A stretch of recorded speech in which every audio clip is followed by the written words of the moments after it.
Assalamu alaikum dear students. Our today's English session is a poem, the name of which is The English Lesson, written by Richard Crowe. In this poem, the poet tells us about the complex nature of the English language. He also describes the pronunciation problems of various English words. Like in the first stanza, the poet tells us about 4 words, tough and bow and cuff and dough, each ending with OU, GH and yet having a different pronunciation. Now let's watch the video of this poem to know more about it. I take it you already know of tough and bow and cuff and dough. Others may stumble, but not you. On hiccup, thorough, laugh and through. Well done, and now you wish perhaps to learn of these familiar traps? Beware of herd, a dreadful word that looks like beard and sounds like bird. And dead, it's said like bed, not bead. For goodness sake, don't call it deed. Watch out for meat and great and threat. They rhyme with sweet and straight and dead. A moth is not a moth in mother, nor both in bother, broth in brother. And here is not a match for there, nor dear and fair for bear and pear.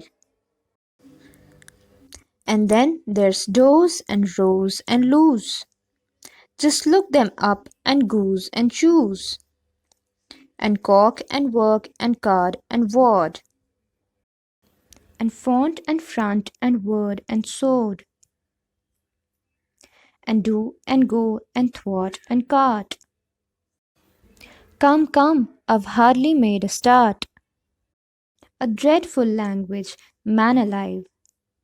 I'd mastered it when I was 5. Now that we have read the poem, let's understand it. In the first and second stanza, the poet gives us examples of various words ending with OUGH, like tough, bow, cough, and dough, that have similar spellings yet are pronounced in different ways. The poet is sure that others may make mistakes, but not the learner, as they have become familiar to these traps now. Then the poet gives an example of the word herd, calling it a dreadful word because it spells like beard and it looks like bird, that has a completely different spelling. In the next 2 stanzas, the poet brings forward some more examples, like dead, which is said like bed, but it spells like bead, B-E-A-D, bead.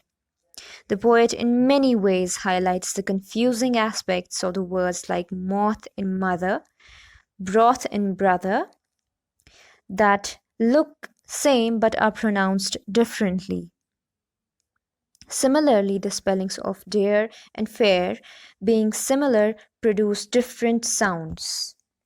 In the last 2 stanzas, the poet concludes the poem with more examples of words like cork, work, rose, lose, font, and front.